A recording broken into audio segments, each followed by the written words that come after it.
Sedia melangkah megah, walaupun sukar baktiku curah. Demimu Ibu Pertiwi, sumpahku lafaz, janjiku kota.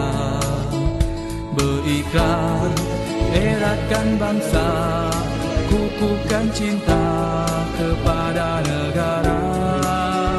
Berjasa, terus berjasa.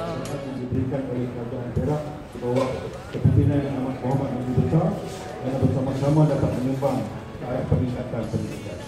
Jadi sesuai dengan asas Menteri Besar ini yang memberikan penekanan yang tinggi terhadap pendidikan di negeri Perak, walaupun kita tahu pendidikan itu bukanlah core bisnes negeri, ia adalah core bisnes kementerian ataupun persekutuan. Tetapi kita terpanggil dan tuan-tuan dan puan-puan, para guru besar mendidik modal insan anak-anak Perak yang ada di bangku sekolah itu, dan akhirnya mereka nanti akan hasil daripada kepimpinan kita di sekolah, didikan guru-guru di bawah bimbingan kita, mereka akan menjadi orang yang berjaya, yang hidup mencapai taraf yang tinggi, menjadi profesional dan kembali berkhidmat kepada negeri Perak dan juga kepada negara Malaysia. Pelajaran baru ini, guru pembina, itu dapat saya ataupun itu punya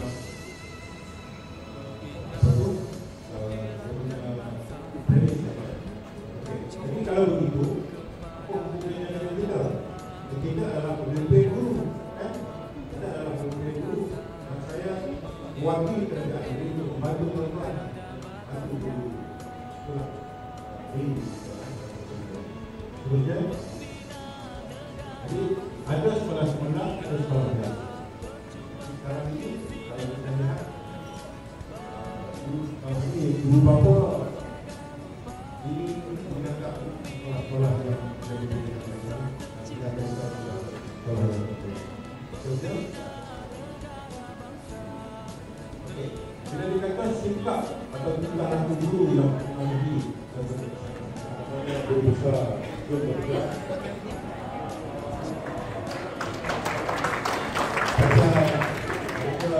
Saya datang jumpa saya dan kadang-kadang mewakili MCP Perak juga.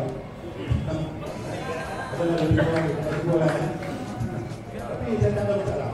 Sebab mereka tahu saya ada di mana. Bila saya di Sakura, saya tidak di kerajaan itu, kami sekarang dah tak bisa jadilah. Dan kita tak telah tahu. Baru kita berkata, pulang-pulang.